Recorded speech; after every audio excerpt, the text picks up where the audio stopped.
নমস্কার বন্ধুরা, সাদা তেল দিয়েছি আর দিচ্ছি ঘি।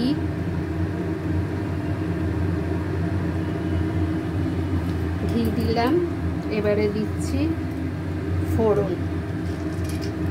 ফোড়নটা ভালোভাবে ভাজা হোক। ফোড়ন ভালো ভাজা হয়ে গেছে, এবারে দিয়ে দিলাম কাজু কিশমিশ, তারপরে দিচ্ছি চিংড়ি মাছ।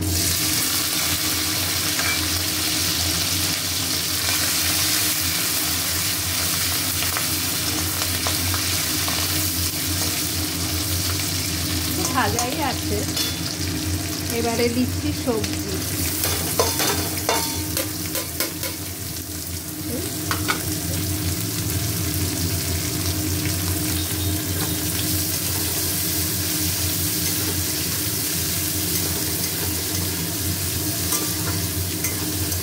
ভালো করে ভেজে নেব।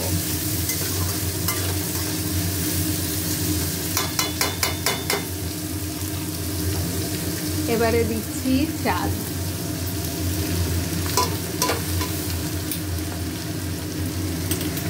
চালটা বেশি নাড়া যাবে না, হালকা হালকা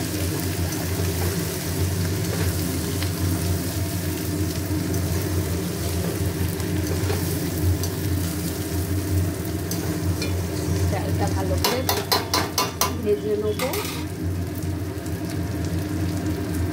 লবণ দিচ্ছি, লবণ লাগবে।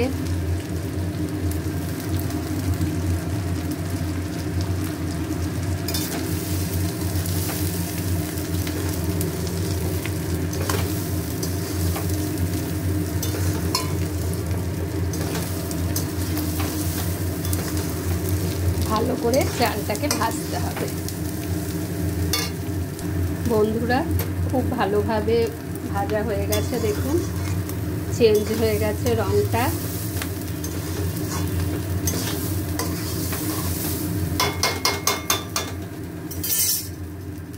এবারে আমি 2.5 কাপ চাল দিয়েছিলাম কফি কাপে, সেই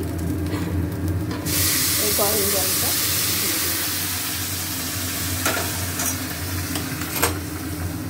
এবার এটা আস্তে আস্তে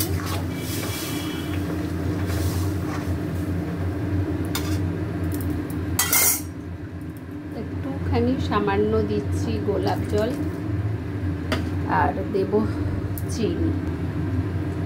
একটু চিনি দিয়ে দিলাম। এটা এবারে আস্তে আস্তে, জোরে দেবো না, জোরে দিলে এবার সিদ্ধ হবে না, কম আছে হবে। বন্ধুরা, আমার ফ্রাইড রাইস হয়ে গেল। চিংড়ি মাছ সব দিয়ে, এটা বেশি নাড়া যাবে না, বেশি নাড়লেই আবার ভেঙে ভেঙে যাবে। আমার রান্না কমপ্লিট।